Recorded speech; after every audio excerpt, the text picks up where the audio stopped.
Funding for This Is Nashville comes from you, our listeners, and Music City Prep Clinic, Nashville-based provider for PrEP and offering comprehensive sexual health services in an environment designed to be safe, professional, and shame-free.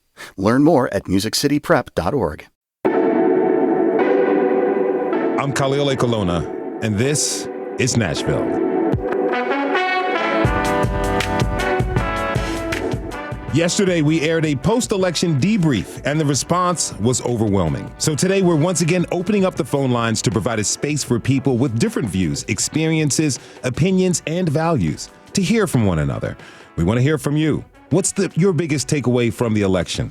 How are you processing the results? What type of conversations are you having now? Like I said, we want to hear from you, so call us at 615-760-2000. That's 615-760-2000. Now I'd like to welcome our guest for the hour. Back with us is Garrison Hayes, video correspondent at the Center for Investigative Reporting with Mother Jones. Garrison, thank you for being back again. Thank you, of course, for having me back. Really appreciate it. So you've been covering this election for a minute. How long have you been covering it? That's a good question. I've been on the campaign trail probably for the last year. Things really kicked off this spring, I'd say, and that's when I started traveling back and forth to Atlanta and DC and New York often for work. But I've been at the RNC, I've been to the DNC, so I've been all over the country covering this election. Long time. A lot of air miles. What's it been like for you? It's interesting. I shared this with you earlier that there is a bit of a relief that the election is over because, to your point, it has been a ton of travel. The experience of talking to a lot of the American people has been useful in many ways. It's helped me understand this country a lot better. I think America is most America during an election year. You know, people's kind of most extreme beliefs, they're purified and synthesized in a way that is really telling. And at the same time, I think I've been able to navigate. Many people are shocked by the outcome. I was in a studio in LA for election night, and there were so many people who were just kind of generally shocked at this particular outcome. And I was not necessarily one of them. I talked to enough people. I talked to so many Americans that I understood that people had questions that were going a bit unanswered, that were certainly not always surfacing in news media.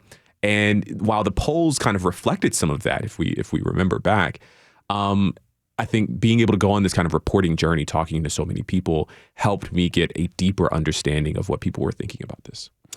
So those are some of your main takeaways from the election and talking to folks. The results as they came in. You said you were in LA. You were part of the Amazon special. That's right. With Brian Williams covering the election. As the results were coming in, what were your main takeaways? I think that, I was looking at Virginia early on. Central to the Kamala Harris campaign was this idea of engaging, middle America, working class and kind of suburban moms, white moms particularly, was kind of the idea. And I know that the campaign had it in their minds. They communicated that they were going to be looking at Virginia specifically because it kind of served as somewhat of a bellwether for how the rest of the country may go. Their thinking was that if they were able to win Virginia and news stations, decision desks were able to call it for Kamala Harris early on, a state that they knew they were going to win. But if they were able to win it big and get a call early, that would fare well for the rest of the night. And I was watching Virginia very closely because of this. And so as the clock as the hour got later and later, and networks still hadn't called it, it became pretty clear to me that this wasn't going to be the night that the Harris campaign wanted. And so that was the thing that was on my mind the most, watching that state. But I was also thinking about the conversations I had with Black Republicans over this year, thinking about the conversations I had with more moderate voters who were leaning Dem, certainly voted for Democrats in 2020, but would often tell me that there was just something about Kamala Harris that they couldn't quite put their finger on, but they weren't sure about her. I was thinking about all of those voters on Tuesday evening, and I think they were represented in the outcome. When you spent the last year talking to people, Democrats, Republicans, conservatives, and you said that, people are their most American. during this general election. Did you find a sentiment of this is who I'm supporting and why, and to in essence be damned with the other side? Or did you feel like people were making this choice thinking about all of America? I think that I encountered people across that spectrum. There were definitely, I went to a Trump rally in Atlanta, and I, had conversations with folks who were so diehard in support for Donald Trump. They were so excited. And then I had conversations with people at a Trump rally who were still exploring, still unsure, were curious. Those who actually were opposed to Trump or were just there to say that they saw the show with their own two eyes.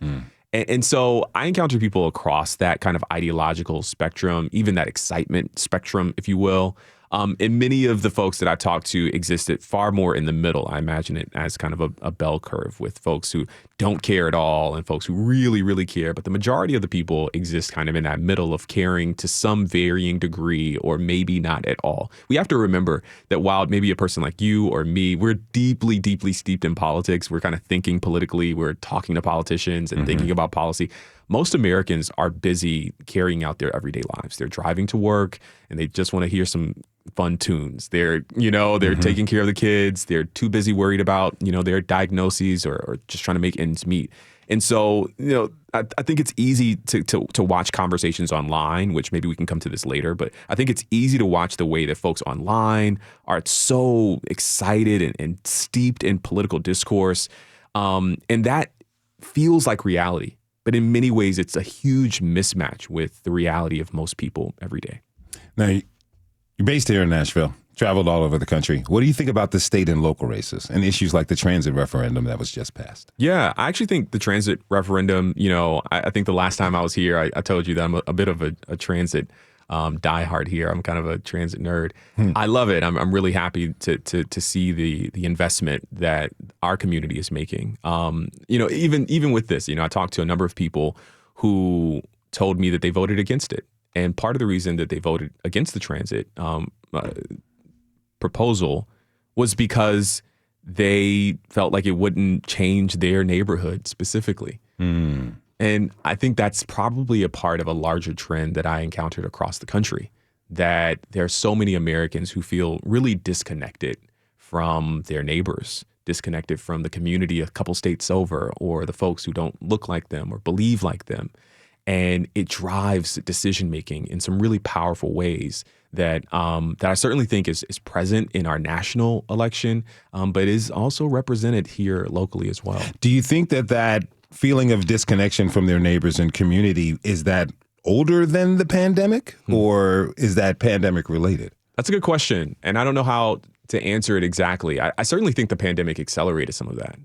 This idea of isolation, right? And kind of thinking primarily about you. But I also think that the pandemic motivated a lot of people to think about their neighbors in different ways. Like, how do I wear a mask? If I'm sick, me masking is not just for me, it's also to prevent someone else from getting sick. I think some of those things surfaced as well. So I wouldn't paint it with too broad a brush, but I certainly think that the pandemic had a profound effect on the way that we interact with each other. And we're still figuring out exactly how. I still think we are. People say we're post-pandemic. I think, no, we are still dealing with the ramifications and effects of the pandemic. And if you're just tuning in, this is Nashville. We're discussing the results of Tuesday's general election with Garrison Hayes of Mother Jones and you, because we've opened up the phone lines and we want you to call us.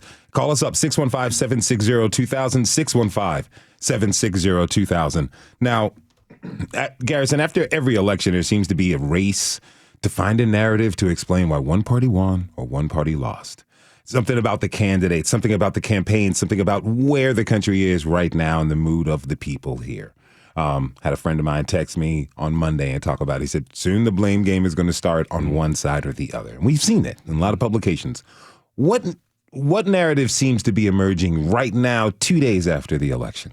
I've seen a lot of people talking about Joe Biden, blaming Joe Biden for, dropping out too late, not maybe being more forthcoming with the American people about his ability to run. And I think it's easy now to kind of look back and say these things. I think more than anything, when you look at this outcome as of today, Kamala Harris is about 12 million votes behind where Joe Biden was in 2020. By the end of it, it'll probably be around 10 million or so. When you lose 10 million votes across the country, I don't know if there's just one thing to place blame on, or there's just one group, right? We've talked about this. There are folks who will say, well, if more black men showed up, or if the Latino men showed up, and I think these things are easy, maybe, and there are certainly easy answers for why Vice President Kamala Harris was not able to win the White House. But I think there are more complicated things that deserve much more intentionality and a deeper conversation. And I think one of those things, if I may, really centers on the way that the Democratic Party has talked to its constituents, the way it engages constituents. I think in many ways, as a member of the Black community and a person who reports on Black issues, I think many Black people told me that they just felt taken for granted by the Democratic Party. In many ways, I think that is reflected in the Democratic Party seeing Black people as a group to mobilize and not always a group to persuade. Now, Vice President Kamala Harris began to change that in her campaign down the stretch, where she released an opportunity agenda for Black men. She's doing the work of persuasion. But by and large, democratic institutions have been looking at the Black community as a group to just get out the vote and get them mobilized, as opposed to making the case for why the party or why the candidate is the best for that community. Do you think it even serves us to go back and to break down and look at every little minor detail to say why this happened? Because if you look at the list, there was talk of Latino and Hispanic men voting for the Republican candidate more so than the Democratic candidate. People are talking about the fact that white women, 52% of white women still voted for him. Is that avoiding the true question of evolution that's on the table for both parties? So I think you're getting at something that's true, which is that the coalitions present within the party are certainly changing. This is kind of a shift in the American kind of political coalitional makeup. The group of people who are voting for Republicans just look different because the candidate, Donald Trump, is, objectively a different kind of candidate. And I think the Obama coalitions, folks just kind of want to get that back together as best as possible. And it ain't happening. I'm so sorry. It's just not happening. And the evidence has been there that things have been changing for a while. And so I do think that Democrats will have to reckon with this reality. And that will require, to your question, it will require for them to go back and look at the data and look at the kind of minute details. But what they'll have to protect against is kind of going into those easy answers.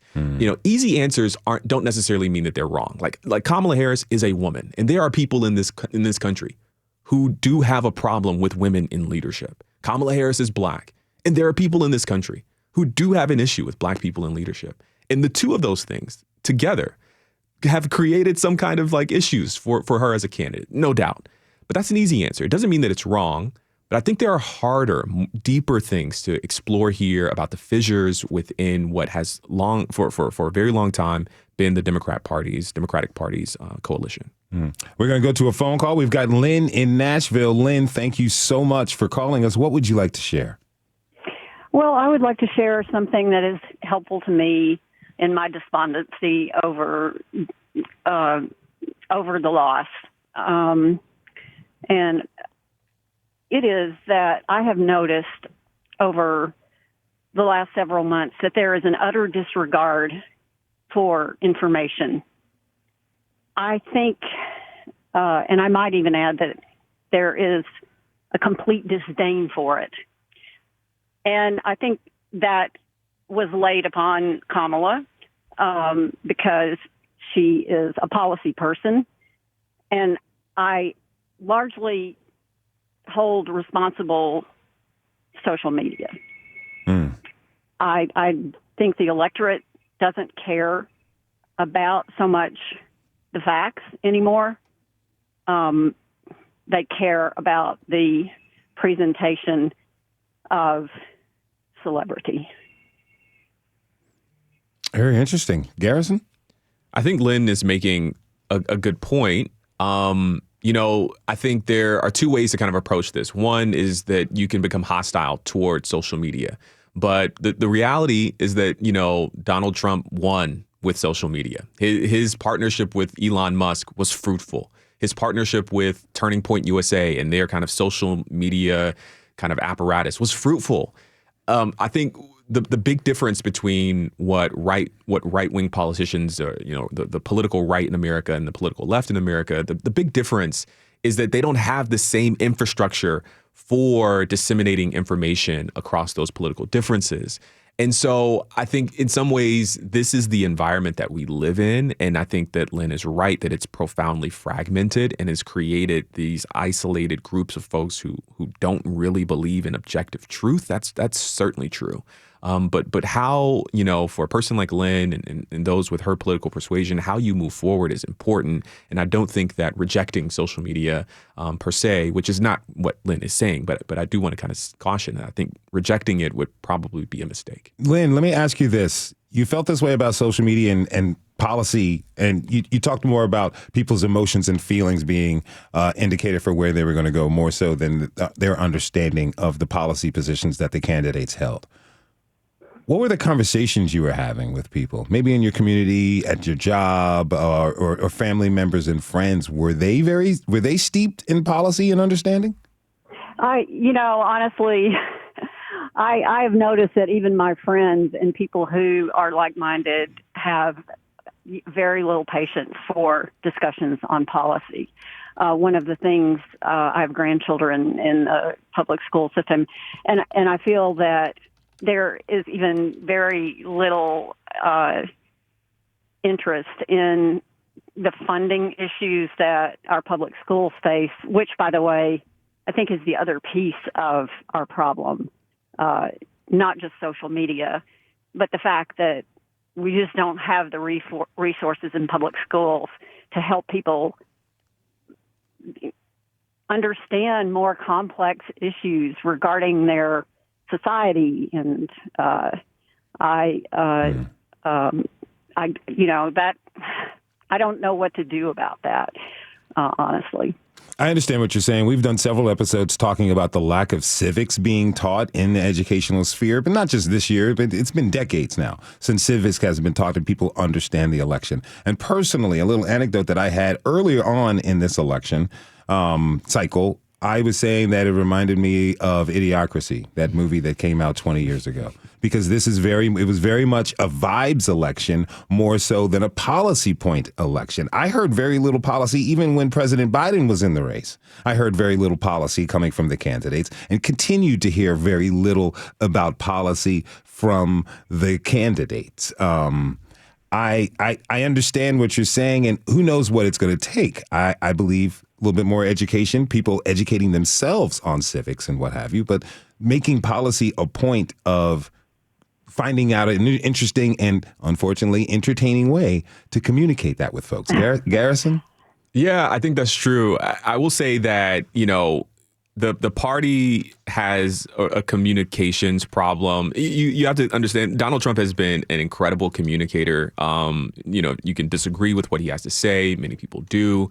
But his ability to communicate directly to those, to people in the country and persuade them has been powerful. And some of the party's most effective communicators have not been at the top of the ticket in quite some time. I think back to Barack Obama as a really effective communicator, but Elizabeth Warren and Pete Buttigieg are other people who come to mind as these really effective policy communicators who just have not been at the top of the ticket or been deployed on the campaign trail in a really kind of powerful and front and center way. And so it does strike me that there is probably some of that at play here as well. All right. Thank you so much for giving us a call, Lynn. Really appreciate it. And you can be like Lynn to give us a call at 615-760-2000. But right now we're going to take a quick break.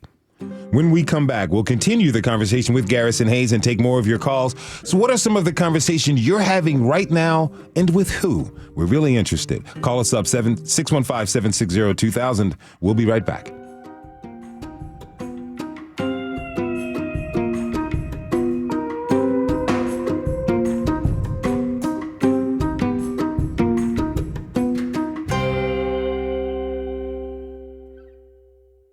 Funding for This Is Nashville comes from you, our listeners, and Music City Prep Clinic, Nashville-based provider for PrEP and offering comprehensive sexual health services in an environment designed to be safe, professional, and shame-free.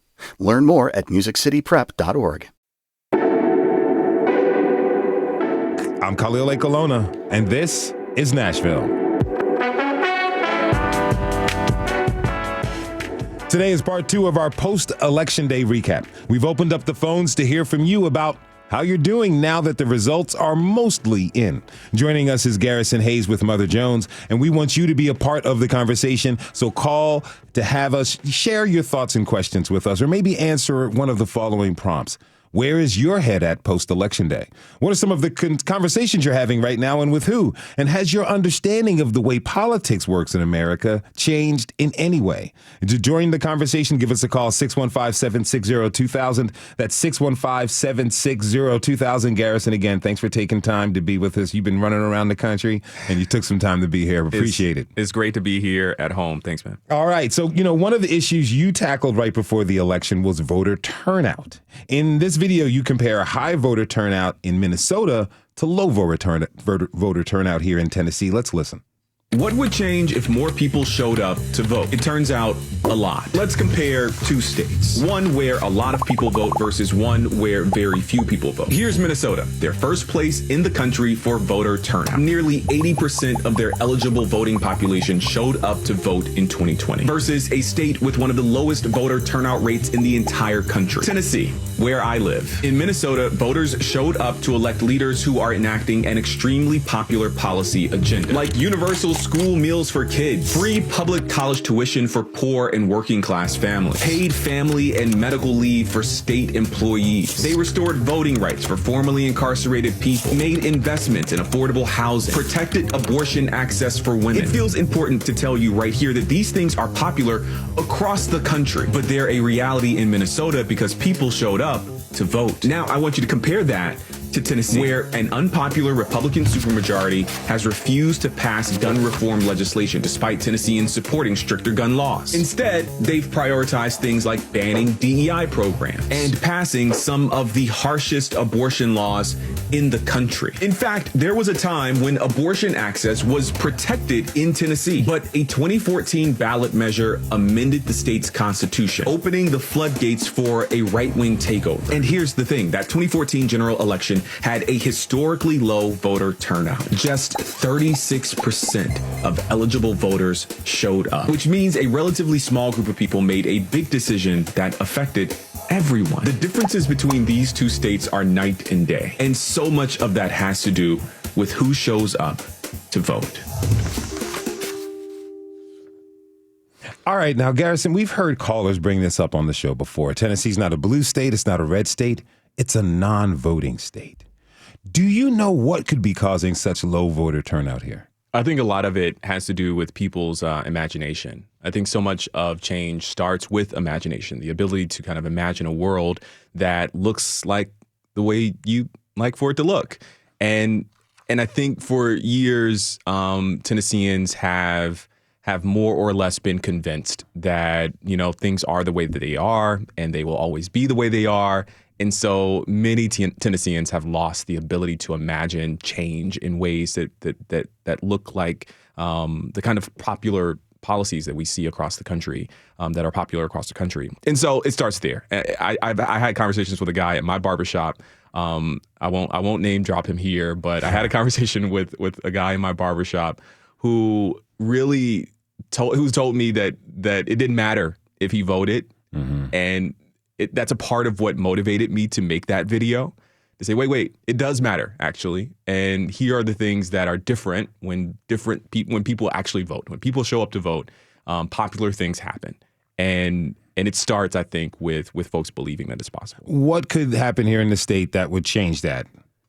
That would change and change voter turnout. What can happen? What can the state do? What can happen here to increase voter turnout? Well, part of it is narrative change. I think people have to believe that if they voted, things would change.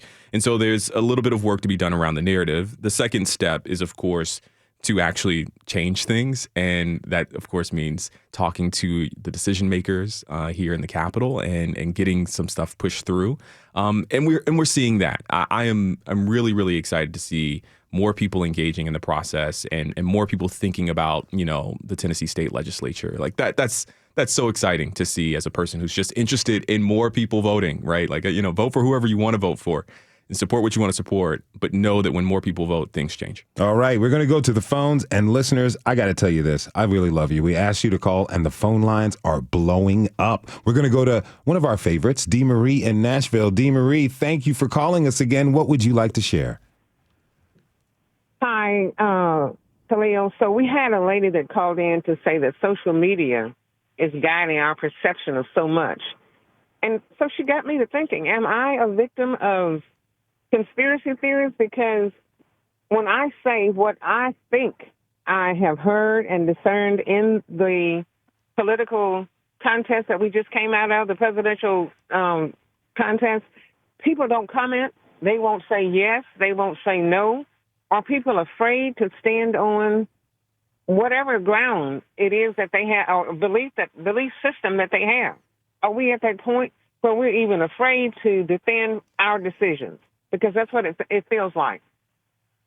I understand what you're saying. So you're saying that particularly in the world of social media, which blends out into our real lives, I believe personally, and this is just my experience, that some people have been restrained from offering their full opinion out because of the social consequences that happen. We see it was the phenomenon of canceling people. Before it was canceling folks for, undisclosed bad behaviors that really hurt other human beings. But that cancellation kind of lent out and bled into people just expressing their views that other folks found intolerable. It is a different situation. Garrison, what are your thoughts? I think that people are tired of arguing at this point. I remember this point in 2016. There was all of this debate around Trump or Hillary and all this stuff. And then it just kind of went silent about 2 or 3 weeks before the election. It just felt like, after the kind of leaked tape came out, it just went quiet. And people were no longer interested in arguing for why they were making the decisions that they were going to be making. And I think we're seeing a little bit of that. You may be seeing some of that on your timeline as well, that when you are engaging folks and you're looking for opinions and perspectives, after 8 years of arguing about why they support Trump or why they are opposed to Trump or whoever it is, right? He's the person who's been on the ballot 3 times, so he comes to mind. I think people are just tired.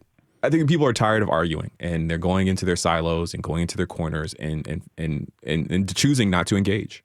What is it going to take for people to not argue, but to have a conversation?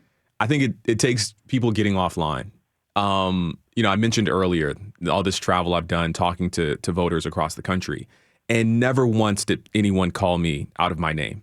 Mm-hmm. When I talk about politics online, when I posted the video that you just played, people called me all kinds of things, and they've threatened me. Whatever. People have said nasty things. They constantly do, because keyboard warriors do what keyboard warriors can do. But when you meet these folks in real life, mm-hmm. even if you have differing perspectives, it's not that they gave up their perspective. They still believe what they believe, but they engage with me in a totally different way. And I think that's true for most human beings. They talk about touching grass. Go talk to someone in real life. Yeah, I appreciate that. And I appreciate your call, Dee Marie. Have a beautiful day, okay? Thanks, Khalil. You too. Thank you. Okay, we're going to go to Jack in Mount Juliet. Jack, thank you for waiting, my friend. What would you like to share?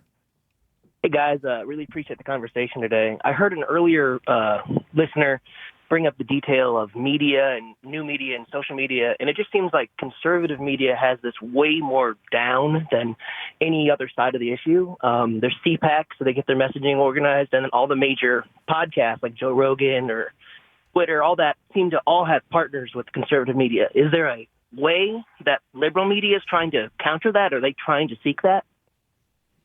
Yeah, it's a good question, Jack. I don't know, at this point, I'm sure that someone is making that suggestion as we speak somewhere at the DNC. They're saying, we've got to do this.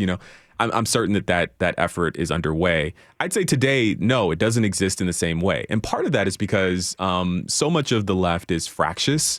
There are these purity tests I found as a person who engages with, I'm friends with streamers and YouTubers who exist on the left. And when I talk to them, most of their comments are full of people who agree with them on like 90% of, policy and progress or whatever it is. But the comments are full of kind of disagreements, the minutia, the small things that they disagree on become really, really big things. And And I think that's true often on the left. It's less true on the right. There is a kind of idea that Republicans kind of get in line, right, and decide to kind of support the person that helps them move the ball forward, whereas Democrats are much less likely to do that, much less inclined. And I think that's true on the media side as well. It's like who's most pure and believes the right things, and that will certainly be a kind of roadblock to building what you're describing. I'm going to ask you this, Jack, and as well, Garrison. Do you see a podcast out there that's pretty much for everybody, a podcast that has super left, super right on there that people would turn into? I'm curious what Jack thinks. I mean, right now, the podcast that I listen to, I would probably describe myself as being pretty left-leaning, are pretty apolitical. Like, they might be stuff like Smart List, where they have hosts that will talk briefly about politics, but then their goal is to be non-political. Whereas if you like podcasts that are popular on the other side, like Rogan, lean into political issues, and then ultimately he endorses a candidate. I think that's fundamentally different. Yeah. Yeah, I think that's generally true. I think about some of the news podcasts that I listen to. I think The Times, The Daily comes to mind as a podcast that I listen to often. But again, to your point, there is a kind of desire to not be apolitical, but to be maybe less than partisan. And so that kind of nonpartisan influence is certainly there. I can't think of any on the quote unquote left that really capture what you're describing. A lot of people are talking about Hassan Piker right now, who's a really, really popular Twitch streamer who is certainly a lefty, but has tapped into some of these discussions around young men and mobilizing folks to get out to vote, that kind of thing. Well, it looks like there's an opportunity for some podcaster out there to do one directly from the middle. You'll have a lot of big audience. Jack, thank you for calling us, my friend. Have a great day, okay? Thanks so much, guys. Thank you. All right. We're going to move on to Jennifer in Nashville. It's also about social media, I think her comment is. Jennifer, thank you for waiting. What do you want to share with us? Hi, Khalil. Thanks for taking my call. So I'm really enjoying this conversation today, and I wanted to discuss this idea that in our capitalist economy, we still have a very long tradition of regulating critical infrastructure. And perhaps it's time for us to recognize that social media has itself become a critical infrastructure for communication, and that in this particular election may have had a disparate effect on how the election outcome occurred, in that we see a capitalist tycoon greatly support and endorse a particular candidate, and then have an uneven playing field in the dissemination of information regarding that candidate and their opponent. So are you asking that, or making a comment on a need for more regulation in the social media space? Yeah, it's sort of a question comment that is it time that we recognize that social media is itself a critical infrastructure in our economy, and as a consequence, like electricity and internet and television and radio, should it be regulated at a higher level so that we even the playing field as we have done, for example, with equal airtime laws and regulations for candidates on television, for example. All right. Thank you for that, Garrison. A lot of your work. You won a Webby Award specifically because you're on social media disseminating your content. I'd love for you to answer that. It's a good, I would caution again. I don't know. When I was last on the show, I can't remember the gentleman's name, but we had someone here who's very scholarly around this idea of the First Amendment and access to kind of your freedom of speech. And he made me think a lot about the way that, we could potentially regulate some of these things. And I think, if I remember correctly, he was opposed to it. And it's gotten me thinking around the same lines that it may do more harm than good to regulate. Now, that said, I certainly think that that we need to put in some kind of guardrail, even if it's just a sticker that, like they did with nicotine, that, something that helps people understand the risks of these platforms. There's been a huge conversation about TikTok and the foreign influence on our political discourse because of the way that these platforms can be manipulated. We saw that, no doubt. And it'll take us years to completely unpack it. But we absolutely saw that on Twitter or X, the way that Elon Musk, who owns the platform, was manipulating or at the very least influencing the algorithm to favor the candidate that he invested millions of dollars into getting elected. The gentleman you're referring to who's on the show with you is Ken Paulson, the director of the Free Speech Center for MTSU. Thank you. All right, we're going to go to, before we go to break, and callers, we're going to get to your calls in this next segment. I do want to talk about something. Yesterday in the show, we got a call from a young man named Ben in Nashville who said that the election was decided by a majority who vote based on what Americans are actually going through and not ideology. I want to take a listen to what he had to share.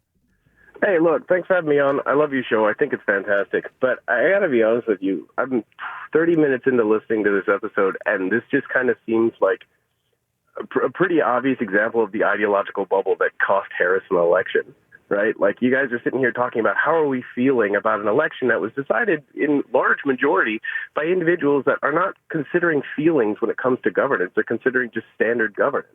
And I got to be honest, it seems like if Democrats can't turn away from the let's look at ourselves and how we feel in our ideologies and turn back to, hey, what is the average American actually going through and not what we think they should be going through or think they should be perceiving how they're going through what they're going through, then they have a real shot at another election.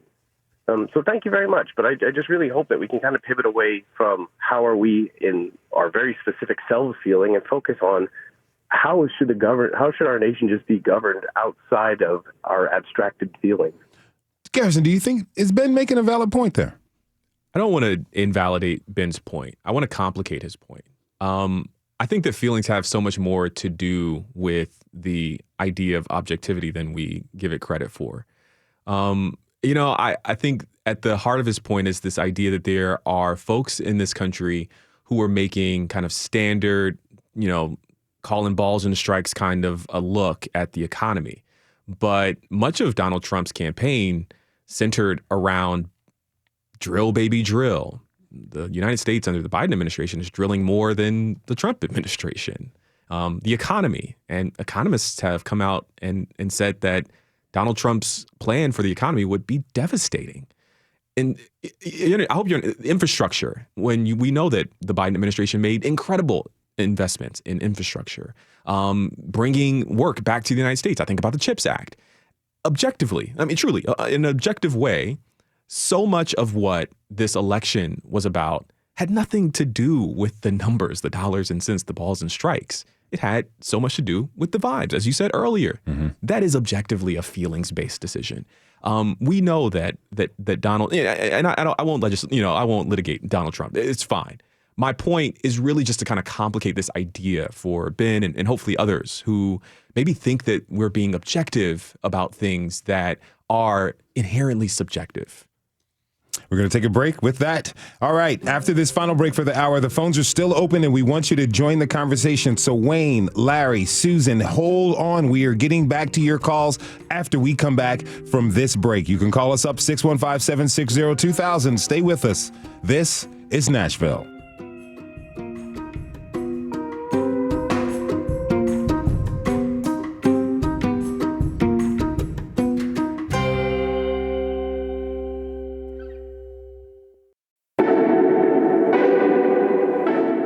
I'm Khalil Akolona, and this is Nashville.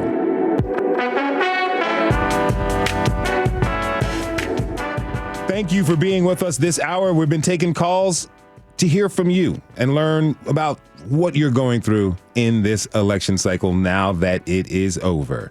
You can call us up 615-760-2000. Our guest this hour is Garrison Hayes, journalist with Mother Jones. Garrison, again, thanks for being here. Thank you. All right, we're going to get to calls like I promised. Wayne in Nashville, my friend, what would you like to share with us? And thank you for calling. Thank you. I believe Kamala Harris did everything she could with the amount of time she had to do it. And I believe the parts of the Democratic Party that have been paid attention to by the Democrats have felt like they've been abandoned. They have been promised things for years and years and years, and they feel like that it hasn't really come. And I believe that they wanted to go in a different direction, and Trump was feeding right into the way they felt and made them feel energized to get out and and to vote for him. They felt like that the Democrats had just made promises that weren't kept. That's just the way I feel about it. And a lot of normally Democrats that could be relied on decided to do something else. Do you feel like folks got disenchanted with the Correct. empty promises? Correct. They've been feeling for years that they were being promised things by the Democrats, and then every 4 years we'll go to the blacks and women and other minorities that we feel like have always been loyal to us and ask for their vote. But then as soon as they go out and they go to the polls and they've saved the Democratic Party for years and years and years, and I feel as though they look at it and say, well, things are not really changing for us. We've done our share. We've done everything we can possibly do. We've been loyal, and yet we're still sitting here wondering, when are you actually going to come into our communities? When are you going to do the things that you told us that you were going to do? Garrison, you kind of referred to this earlier when you were talking about a lot of African Americans feeling like Democrats take the black vote for granted.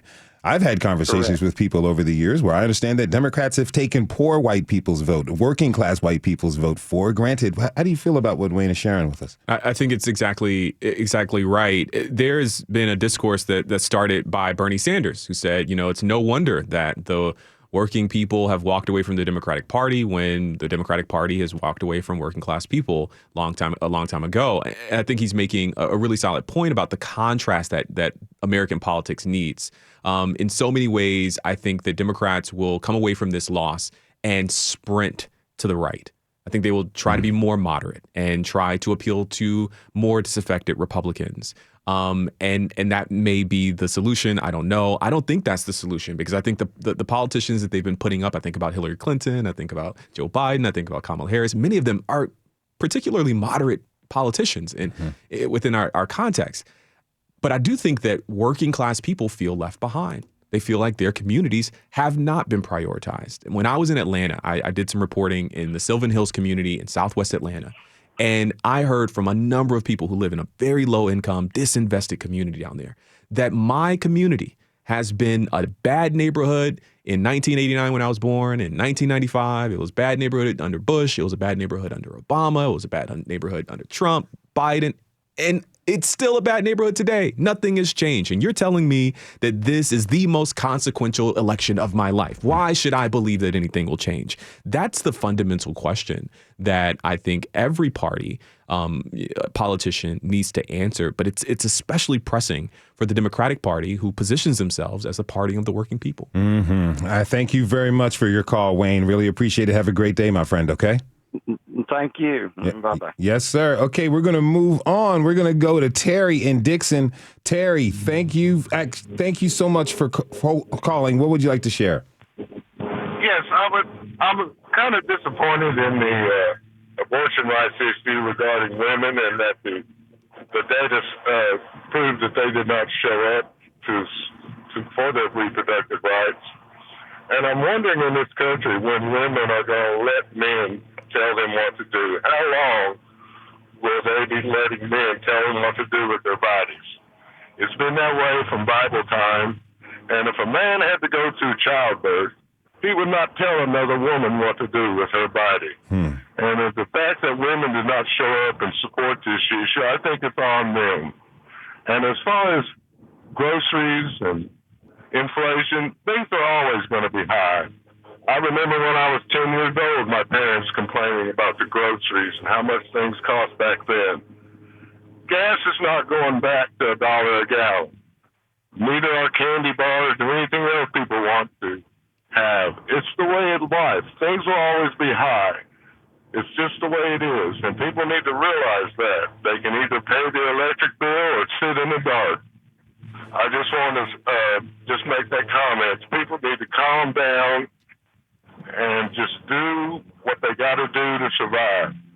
Counting on a person to reduce the grocery bill is not going to happen. I just want to make that comment. Thank you so much. I enjoy your show immensely. Thank you for sharing with us, Terry. Really appreciate it. Okay, I got to move on to some other calls. We got some people who've been waiting a long time. Larry in Nashville.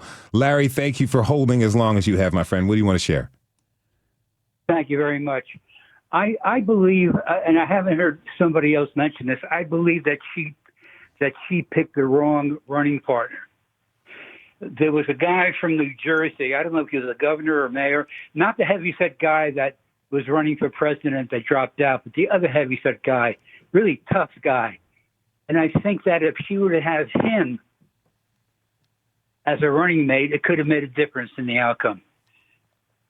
What do you think about that, Garrison? I think, I appreciate the comment and certainly am interested in hearing more perspectives on this. It's easy to kind of look back and kind of woulda, coulda for the Democrats at this point. But I don't know. I don't know if that would have made the difference, to be honest. I think there was a bit of a dissatisfaction with Democrats in general in this country that I'm not sure if it would have made a difference. All right, we'll see. Larry, thank you. He was just one of the people that was being considered for her running mate. And I think that picking her husband made things a little safe, and he didn't even deliver Minnesota. Yeah, you mean not picking her husband so much. You're talking about former Minnesota Governor Tim Walz, who they penned as America's dad. But I do understand where you're coming from. Larry, thank you so much. I got to move on to some other calls. Sure. Have a great day, my friend. You too. All right. We're going to go to Yasser in Nashville. Yasser, thanks for calling us. What would you like to share? Hi. Yeah, I just wanted to share, I guess, the view that, we're talking so much about communication, about economics, about all of these minute details.